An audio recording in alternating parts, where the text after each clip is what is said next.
በአዲስ አበባና በአዳማ ሳይንስና ቴክኖሎጂ ዩኒቨርሲቲ እየተደረገ የሚገኘው የኢትዮጵያ ፕሪሚየር ሊግ ሀዲያ ሆሳዕና ባለፈው ሳምንት ወደ አሸናፊነት ተመልሷል። ሲዳማ ቡና ነጥብ ጥሏል። መሪ እንደሆነ ይታወቃል። ሲዳማ ቡና ተከታታይ ጨዋታዎች ላይ ነጥብ መጣል ችሏል።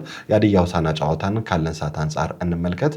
ሀዲያ ሆሳዕና ከምድረገነት ሽረ ጋር ባደረገው ጨዋታ 3-1 አሸንፏል። ምድረገነት ሽረዎች ነበሩ ቀዳሚ የሆኑት በተካልኝ ግብ አማካኝነት በ12ኛ ደቂቃ ላይ ግን ማስቆጠር ችለው ነበር። በመጀመሪያው አጋማሽ መጠናቀቂያ ላይ ነበር ብሩክ በየነ ለሀዲያ ሆሳዕና በፍጹም ቅጣት ምት የተገኘች ኳስ አስቆጥሮ አንድ አቻ ማድረግ የቻለው። በሁለተኛው አጋማሽ ከመልበሻ ክፍል መልስ ሀዲያ ሆሳዕና ተጫዋቾችን ቀይሮ ነበር ወደ ሜዳ እየገባው። ናትናኤል ሞገስና ጫላ ተሺታ ወጥተው ተመስገን ብርሃኑና አሸናፊ ወደ ሜዳ ገብተው ጨዋታውን መለወጥ ችለው ነበር። በ50ኛው ደቂቃ ላይ ሀዲያ ሆሳዕና ሁለተኛውን ግብ በኤልያስ አህመድ አማካኝነት ማግኘት ችለዋል። በመጨረሻው ደቂቃ ላይ ምድረገነት ሽሮዎች ለማጥቃት ጥረት ፈጥሮ ወይም ደግሞ ኮንሰንትሬት አድርገው በሚሄዱበት ሰዓት ላይ በካውንተር የተገኘችን ኳስ ወጣቱ ተስፈኛው ሱራፌል ተመስገን ከታሪኩ ጸደቀ ተቀብሎ አስደናቂ ኳስ አስቆጥሮ ሀዲያ ሆሳዕና 3-1 ማሸነፍ ችሏል። ሀዲያ ሆሳዕና ወደ አሸናፊነት መመለስም ችሏል። ከሁለት ጨዋታዎች በኋላ አዳማ ነበረ ያለፉትን ሳምንታት ጌም ሲያደርግ የነበረው። ወደ አዲስ አበባ ከሄዱ 5 ክለቦች መካከል ሀዲያ ሆሳዕና አንዱ ነው። 5ኛ ጌሙን ያሸነፈው የዓመቱን የአሰልጣኝ ካሊድ ልጆች ባለፉት 2 ተከታታይ ጌሞች ላይ ነጥብ ወይም ደግሞ 3 ነጥብ ማግኘት ያልቻሉበት እድል ነበረ። ሽረ ምድረገነት ጥሩ ፎርም ላይ ነበር ባለፈው ሳምንት ስናወራ ነበረ። በአሰልጣኝ ዳንኤል ፀሐይ የሚመራው ቡድን ይህንን ቡድን 3 አግብቶ ያሸንፋሉ የሚለው ከጨዋታ በፊት ብትጠይቀኝ ምናልባት ጥያቄ ምልክት ማነሳበት ነበር።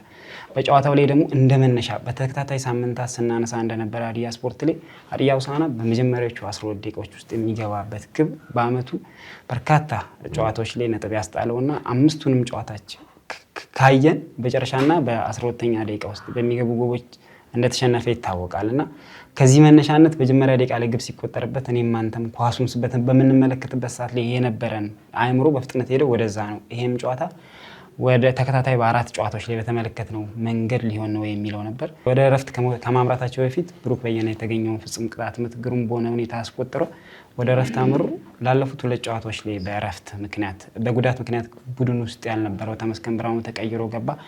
ጨዋታውን ቴምፖ ነው ያፈጠነው ብዬ ነው ማስበው። ተመስገን ብርሃኑ ሽረ ምድረገኖች ወይም ምድረገነት ሽሮዎች ብዙ የመከላከል ክፍላቸው ብዙ የሳሳበት መንገድ ነበርና ተመስገን ብርሃኑ ሌላ ሳምድ ግሩም ኳስ ነው አመቻችቶ ያቀበለው። ከዛ በኋላ ተመስገን ተመልሶ ጉዳት ስሜት ተሰምቶት እስኪወጣ ድረስ የነበረው የማጥቃት መንፈስ በ62ኛው ደቂቃ ይመስለኛል ራሱ ከተከላካዮች አምልጦ ሄዶ አንግል የገጨበት ኳስም ጭምር መነሳት የሚችልበት ጨዋታ ነው። በአጠቃላይ ተመስገን በነበረባቸው ጨዋታው ላይ 22 ደቂቃዎች ውስጥ የነበረው ጫና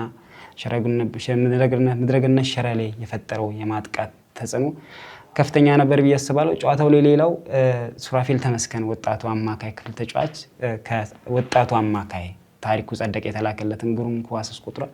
ከቦክስ ውጭ ነው ያስቆጠረው። ሱራፌልን በሆሳዕና ሜዳዎች ላይ በምናውቀው መንገድ ነው። ከዚህ ቀድሞ በያወዴም በወጣት ቡድኑ ላይ በነበረ ሰዓት ላይ የሚያስቆጥራቸውን የእሱ መለያ የሆኑ ኳሶችን አስቆጥሮ ግሩም የሆነ 3 ነጥብ ማግኘት ችሏል። እዛ ጋር የነበረውን ሴሌብሬሽን ግን የተወሰነ ነገር እንድናነሳ ፈልጋለሁ። የአሰልጣኝ ቡድን አባላት በሙሉ የተጫዋቾች ቤንች ላይ የነበሩ በሙሉ ሱራፌል ወደ ሴሌብሬት ለማድረግ በሄደው አንግል ወይም ደግሞ ኮርና መምቻ አካባቢ ሄደው ሴሌብሬት ሲያደርጉ ነበር። ይሄ ለተጫዋቾች ምን ያክል እድል ሰጥተው ውጤታማ ሲሆኑ መደሰታቸውን ለተጫዋቾች የሚፈጥረው መነሳሳት አለ ብዬ አስባለሁ። በርካታ ማንሳት የምንችላቸው ጉዳዮች አሉ ስለ ጨዋታው። በተለይ ብሩክ በየነ ስላስቆጠረው ጎልና ተጫዋቾች አሰልጣኙ ዳኛው በቀይ ካርድ ለማስወጣት ሲሄድ ዝምታ የመረጡበት መንገድ የተወሰነ ብናነሳ ደስ ይለኛል። ጨዋታው ላይ ከሱ ሞመንትን ጀምር 45ኛው ደቂቃ ላይ ከተፈጠረው ሞመንት ኢዮብ ላይ ነበር ጥፋቱ የተሰራው። ዳኛው በዛ ሰዓት ላይ ቀይ ካርድ ከኪሱ ማውጣት ችሎ ነበር። ነገር ግን የመስመር ዳኛው መጥቶ ሲያረጋጋው እንዲሁም ደግሞ የምድረገነት ሽረ ተጫዋቾች ከበውት ዳኛውን ውሳኔውን ለማስቀየር ጥረት እያደረጉ ነበር። የምድረገነት ሽረ ተጫዋቾች ብቻ ሳይሆን በኦቢኤን ምስል ላይ መመልከት እንደቻልነው የምድረገነት ሽረ የአሰልጣኝ ቡድን እንዲሁም ተጠባባቂ ወንበር ላይ ያሉ ተጫዋቾች ሳይቀር ተነስተው መስመሩ ላይ የዳኛውን ውሳኔ ለማስቀየር እየሞከሩ ነበር። በአንጻሩ ግን በሀዲያ ሆሳዕና በኩል ሜዳ ውስጥ ያሉ ተጫዋቾችም ይሁኑ ምናልባት በኦቢኤን ምስል ማግኘት አልቻልንም፣ ተነስተው ይሁን አይሁን እርግጠኛ መሆን ባይቻልም የሀዲያ ሆሳዕና ኮቺንግ ስታፍ ላይም ያሉ ሰዎች ተነስተው ጫና ሲያሳድረው አልተመለከትንም። ምናልባት ፎከስ የተደረገው በዛ ሰዓት ላይ ግቡን አስቆጥሮ አቻ ስለመሆን እንጂ የተጫዋች አድቫንቴጅ መውሰድ የሚለውን ሐሳብ አልነበረም። ይሄ ምናልባት በዚህኛው ጨዋታ ላይ ዋጋ አላስከፈለ ይሆናል። በሌሎች ጨዋታ ላይ ግን ዳኞች ውሳኔያቸውን ተጫዋቾች እንኳን እንደዚህ አይነት የበር የከፈተ ውሳኔ ይቅርና ተጽዕኖ አሳድረው ውሳኔ ማስቀየር ይችላሉ። መድረገነት ሽረው ጋር እሱን መመልከት የቻልነው አንድም የሀዲያ ሆሳዕና ተጫዋች አልተጠጋም ነበረ። ምናልባት ኳሱን ፔናልቲ ማን ይምታ የሚል ሐሳብ ውስጥ የገቡ ነበር የሚመስለው። እዚህ ጋር ትንሽ ክፍተቶች ነበሩ እንደ መሪነት ሜዳ ውስጥ ካሉ ተጫዋቾች አንስቶ ኮቺንግ ስታፍ ላይ ካሉ ሰዎች አንፃር ማለት ነው።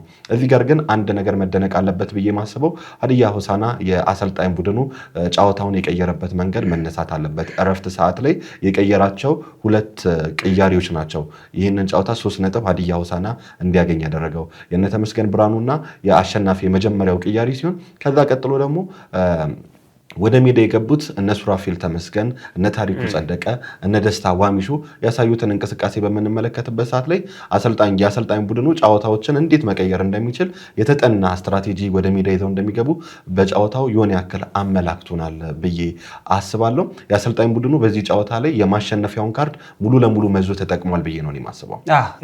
የዳኞቹ ላይ የተወሰነ በጨምርልህ ደስ ይለኛል። ምክንያቱም የሚና ክፍፍል የሚባል ነገር አለ ሜዳ ውስጥ ላይ። አምበሎች የሜዳ ውስጥ አሰልጣኝ ናቸው። እንደዚህ አይነት ውሳኔዎች ሊወሰኑ ሲሉ ከዳኞች ጋር በመጀመሪያ ኮሚኒኬት ማድረግ ኃላፊነት ያለባቸው አምበሎች ናቸው። አንደኛም ሁለተኛ አምበል ሜዳ ውስጥ ተገኝተው ነበር። ከዚህ አንጻር ዳኛው ሬድ ካርዱን ባወጣ ሰዓት ላይ ውሳኔውን እንዲያስተላልፍ ህጉን ዳኛ ህግ እንዲተገብር ነው የተገኘው። ህጉ እንዲተገብር የመጨረሻ ተጫዋች ኳስ በእጁ ካስቀረ በእግር ኳስ ህግ በ12ኛ ህግ ላይ የሰፈረ ነው። ቀይ ካርድ ነው በቀጥታ ከሜዳ የሚያስወጣው። ምክንያቱም ቢጫ ካርድ ሳያቅ በእጁ ቢነካ ወይም ደግሞ ፋውል ቢሰራ ቦክስ ውስጥ ነውና የመጨረሻው ኳሱን ለማስቀረት ወንቡል ያደረገው እንደመሆኑ መጠን ያወጣውን ካርድ ውሳኔ እንዲወስን ማስደረግ ይቻል ነበር። ያንን ላለማስደረግ ተጫዋቾቹ በእርስ በርስ ፔናልቲ ኢዮብ ለመምታት ኳሱ ይዞ ነበር፣ ብሩክም ለመምታት ፍላጎት ነበር። በዛ መሀል ውስጥ ተጫዋቾቹ ሁሉም አልነበሩም ማለት ይቻላል። እዚህ ጋር ኢዮብና ብሩክ ማውራት ይችላሉ። አሊያም ሌላኛው ሶስተኛ ሰው ተደርቦ አንተ ትምታ ይሻላል የሚል ሀሳብ ማንሳት ይችላል። የመጨረሻው አምበሉ ግን ምንድን ነበር ሲሰራ የነበረው የሚለው በደንብ ጥያቄ መነሳት ያለበት ጉዳይ ነው። ቀደም ያነሳው ሀሳብ ምናልባት ዋጋ ለማስከፈሉ ካልሆነ በስተቀር በደንብ ሊወራ ሊተች የሚገባው ሀሳብ ነው ብዬ አስባለሁ። እግር ኳስ ላይ አላስፈላጊ ቦታዎች ላይ ክርክሮች እንመለከታለን። አላስፈላጊ ቦታዎች ላይ ለውጥ የማይመጣ ዳኛ ውሳኔ ከወሰነ በኋላ ግን ውሳኔ ሊወስን የመጨረሻው ውሳኔ ለመውሰድ ካርድ የመዘዘ ዳኛ ረዳት ዳኛ መጥቶ ሀሳብ እስኪያስቀይረው የሽረ ምድረገነት ተጫዋቾች ሀሳብ እያነሱ ዳኛውን ሲያዋክቡት ህግን ተግበር የሚል ሐሳብ የሰጠውት ዳኛው ሞራል ሰጥቶ ህጉን እንዲተገበር እድል አለማመቻቸታቸውን ተመልክተናል። ሌላው ቅያሪው ላይ ነው። እኔ የሰው በሰው ቅያሪ አልተመለከትኩም። በእለቱ ታክቲካል ነበሩ ቅያሪዎቹ። ምናልባት አሸናፊ ኤልያስ አማቼ በናትኒኤል በግራ መስመር ተከላካይ ቦታ የተቀየረው። አሸናፊ ተፈጥሯዊ ቦታ ቀኝ ነው። አሸናፊ ሲያጠቃ በጣም የማጥቃት ባህሪ ያለው ተከላካይ ነው።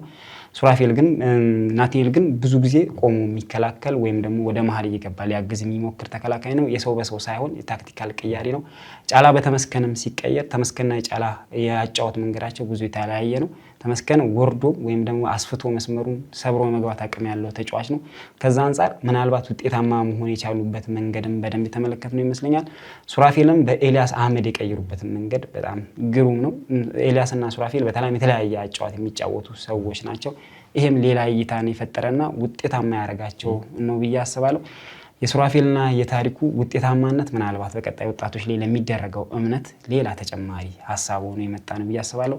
አሰልጣኞቹ እዛ አካባቢ ላይ የነበረው ሱራፌል ሲያስቆጥር የነበረው አሰልጣኝ ከጨዋታ በኋላ ያነሳው ለጋዜጠኞች የሰጠው ሀሳብ በተጫዋቾቹ በራስ መተማመን ላይ በወጣት ተጫዋቾች ላይ እምነት እንዳለውና በቀጣይ ደግሞ ይበልጥ እንዲሰሩ በአዲስ ኤነርጂ እንዲመጡ የሚያግዝ ነው ብዬ አስባለሁ። እነ ሱራፌልም እነ ታሪኩም ባለፈው የነበረው ነገር ገና መነሻ እንደሆነ አስበው በተሻለ ነገር ለመንቀሳቀስ ማሰብና መስራት አለባቸው የሚል ሀሳብ አለኝ። ወጣቶችን በተመለከተ ጥሩ ሀሳቦችን ነው እያነሳኸው። ከዛ ባለፈ ግን የአሰልጣኝ ቡድኑ በወጣቶች ተጫዋቾች ላይ ያለውን እምነት አሳይቶናል ብዬ ማስበው ጨዋታ ነው። አንደኛ ኤልያስ አህመድ ሲነር ተጫዋች ነው። ሱራፌል ተመስገን በሚቀየርበት ሰዓት ላይ ያለቀ ጨዋታ አይደለም። ሀዲያ ሆሳዕና በዛ ሰዓት ላይ ጨዋታውን በጨረሰበት ደቂቃ አይደለም ሱራፌል ተመስገን የገባው። ነገር ግን ያንን እምነት አሰልጣኝ ቡድኑ ማሳደሩ አንድ እርምጃ በወጣቶች ላይ ለሚደረገው ጉዞ በድር የከፈተ ነው ብዬ ነው ማስበው። ሱራፌል ተመስገንም እንዲሁም ታሪኩም ደስታ ዋሚሾም ጥሩ እንቅስቃሴ ማድረግ ችለዋል። ተቀይረው ገብተው በኋላ ይህ ለቡድኑ በወጣቶች ላይ ለሚሰራው ፕሮጀክት ትልቅ እምርታ ነው ብዬ አስባለሁ።